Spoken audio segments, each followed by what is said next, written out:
Podemos sentar.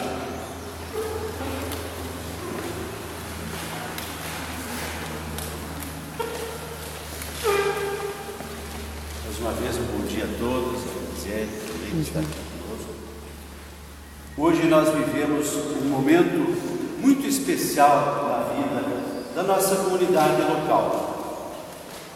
Acabamos de ouvir no Evangelho de Carta aos Romanos como devemos viver em comunidade, como devemos nos comportar como pessoas verdadeiramente cristãs, solidárias, que transmitam amor, que sejam sempre preocupados em orarmos uns pelos outros, de buscar sempre o bem e nunca pagar o mal com o mal, sempre rezar por aqueles que também nos perseguem. Isto é o modelo para a nossa vida, para vivermos deste jeito. Também aos Coríntios, vimos nesta mensagem que Paulo exorta a nós a cuidarmos de nós mesmos, do nosso corpo, porque ele mais uma vez nos diz que nós somos templos de Deus, templo do Espírito Santo, e que precisamos nos preservar para que este templo de Deus ele seja respeitado. Quantas coisas acontecem neste mundo afora, até no meio em que vivemos, em que não há respeito com o outro, não há respeito para o nosso próprio corpo. Quanta gente mal cuidando do seu corpo, usando drogas, quanta gente usando da prostituição, tantas coisas que vêm contra o que diz esta recomendação para vivermos como cristãos. Por isso, nós que vivemos numa comunidade cristã, por mais pequena que ela seja, ali nós devemos encontrar o amor, ali nós devemos ser solidários, ali nós devemos nos querer bem e devemos incansavelmente trabalharmos para que o reino de Deus aconteça. E o reino de Deus ele começa a acontecer aqui, no nosso meio, na nossa igreja, na nossa comunidade. Ele começa, nós passamos por aqui como um meio de chegarmos até esse reino de Deus prometido a todos nós. Meus irmãos, se eu perguntar aqui a cada um de vocês, vocês acreditam em Jesus Cristo? Vocês acreditam em Jesus Cristo? Sim? Se vocês creem em Jesus Cristo, se vocês acreditam nele, não podem apenas dizer eu acredito da boca para fora, mas tem que confessar com o próprio coração. Porque até os demônios, eles acreditam em Jesus Cristo. Mas quem acredita de coração, vive o que Jesus põe para nós como regra de vida. Quem acredita em Jesus, jamais vai fazer algo que contradiz aquilo que Ele recomenda para nós vivermos e alcançarmos o reino de Deus. A meta do homem, o homem foi criado para Deus. Então a palavra do apóstolo também diz para nós que somos templos do Espírito Santo, em que nós devemos buscar viver esta palavra para alcançarmos a vida eterna. E muitas pessoas não se preocupam com o que vai vir depois, preocupa-se com esse mundo, preocupa-se com o que vamos viver aqui, o que vamos comer, o que vamos vestir, o que vamos ostentar para os outros. E isto não tem valor quase nada para Deus, porque a nossa vida de simplicidade, a nossa vida de amor, a nossa vida de solidariedade, a nossa vida de oração, isso é a riqueza que podemos ter. Lembram Pedro quando saía do templo e alguém pedia esmola e ele disse: olha, eu não tenho dinheiro, mas não tenho prata nem ouro, mas o que eu tenho eu te dou. Olha que belíssimo isso. Eu não tenho prata nem ouro, eu não tenho dinheiro, eu não tenho nada, mas eu tenho a minha fé, eu tenho o meu amor por Jesus Cristo. Se nós pudermos ser assim, qualquer coisa para nós serve onde vivermos. Mas a riqueza, cheios da riqueza e da graça de Deus, nós podemos muito. Nós temos força para curar, temos força para nos salvar, temos força para resgatar aqueles que estão perdidos. E não tem coisa melhor do que isso, fazer a vontade e a obra de Deus. Na parte do Evangelho que escolhemos para o dia de hoje, de modo especial, fala das bodas de Caná da Galileia, onde a mãe de Jesus estava convidada. Jesus havia voltado do deserto, onde fez aquele retiro espiritual de 40 dias. E a hora dele, ele diz, ainda não havia chegado. Mas aquela festa, para aqueles convidados todos, o mais importante era o vinho. E o vinho havia acabado. Então, Maria foi avisada. Certamente, ela poderia ser alguém daquela família. E ela estava lá, e alguém veio e disse: olha, não temos mais vinho. Que vergonha, terminou o vinho. Era pouco.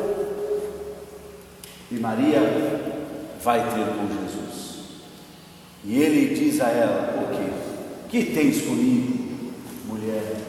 Não foi uma forma desrespeitosa, era um costume da época dirigir-se assim. Que tens comigo? A minha hora ainda não chegou. Mas ela foi lá, chamou os serventes da festa e disse: olha, façam tudo o que ele mandar. E eles foram.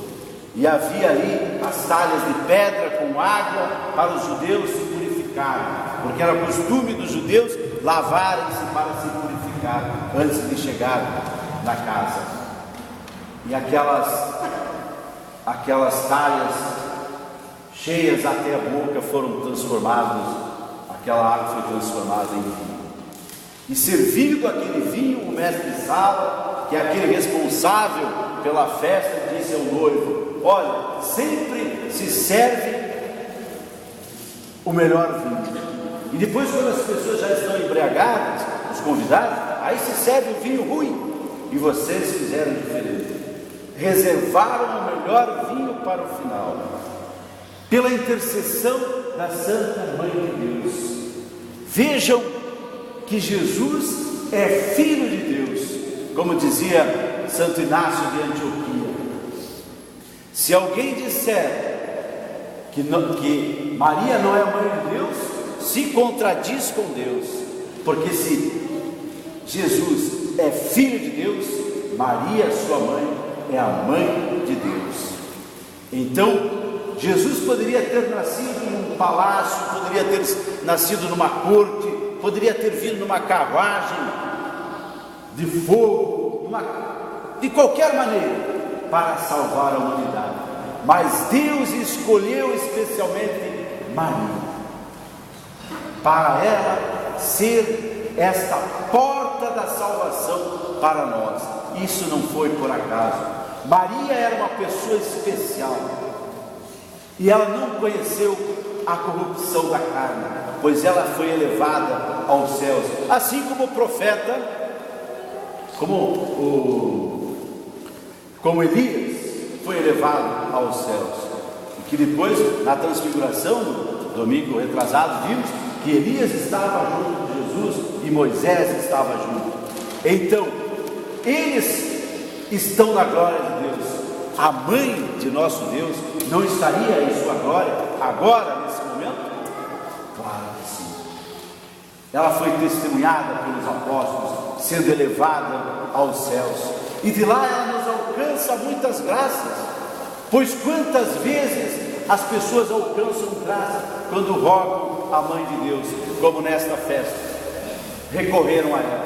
Poderiam ter ido direto a Jesus, isso o que podem fazer para nos ajudar, mas eles foram a Mãe de Jesus, porque Deus queria marcar esta página da passagem do Cristo por esta humanidade desta maneira, colocando a Mãe dele ao centro deste acontecimento.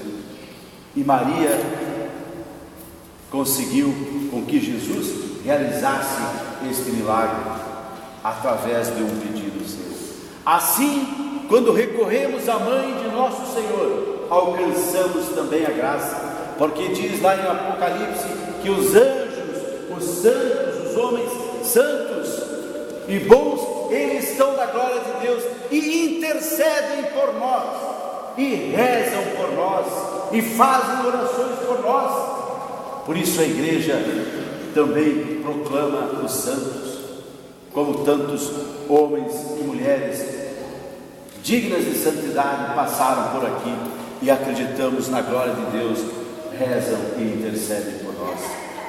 Por isso, meus irmãos, hoje queremos consagrar esta imagem de Nossa Senhora que nos foi presenteada pela Rádio Voz, e a capela foi um presente da família Catani para a nossa igreja.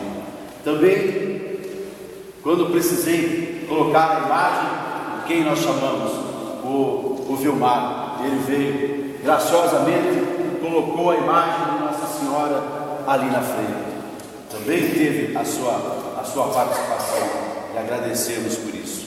A igreja, ela é assim, as pessoas ajudam, contribuem para que aconteça o reino de Deus entre nós, e as coisas e as maravilhas acontecem entre nós. A minha maior vontade era ser padre na igreja romana, porque eu trabalhei muitos anos na igreja romana, na Catedral de Goiânia. Por 5 anos dei o curso de batismo, enchia aquele salão que era, olha, do tamanho desse aqui, assim, e eu dava palestras para o batismo. As pessoas batizavam os filhos e sumiam, nunca mais participavam da igreja. É assim até hoje, até na nossa, é assim. Então eu tinha vontade de ser padre, eu queria ser diácono permanente, e sempre o bispo me acompanhava, mas lá os padres não queriam que tivesse padre permanente, como não tem diácono permanente, como não tem até hoje. Eu sempre rezava e pedia diante de Nossa Senhora: eu quero um dia servir na igreja de Nosso Senhor. E eu não conhecia a igreja ortodoxa, e sempre eu rezava. Quando eu ia trabalhar, eu trabalhava na prefeitura, passava na catedral e sempre rezava. E eu queria que o bispo me atendesse, me permitisse fazer o diaconato permanente, mas a reunião dos padres não quiseram, não querem até hoje. Um dia eu tive um problema de câncer gravíssimo, então deu uma confusão tão grande na minha cabeça, e irmãos meus, amigos nossos da minha família, que eram evangélicos, olha, você tem que ser pastor, você tem o dom para pregar, você tem que ser pastor, não sei o quê. E eu fiquei naquela dúvida. E quando eu tive esse problema de câncer, eu tive assim muita dúvida no meu coração. E eu fui para o hospital lá em Porto Alegre, fiz uma cirurgia. O câncer é de grau 1 ao grau 10, e o meu era grau 7. Não era pouco, era para apavorar, era para deixar a gente preocupado. E eu no hospital comecei a pedir em oração: Nossa Senhora, me dá um sinal se eu devo seguir acreditando em Ti, acreditando em tudo aquilo que eu acreditei, ou eu devo, uma vez, procurar um outro caminho. E eu rezava e pedia isso. Quando eu terminei de rezar, a Cláudia estava junto comigo no hospital. No quarto que eu estava, tinha um senhor de 103 anos, o seu Antônio.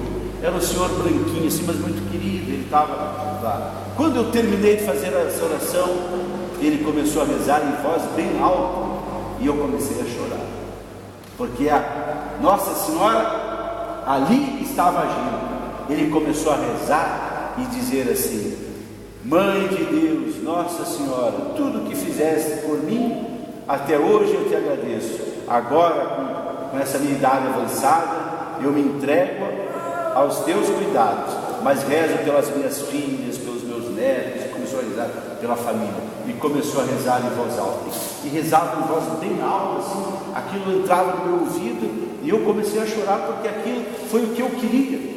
A fé dele em Nossa Senhora, no final quase da vida dele, 103 anos, bem lúcido.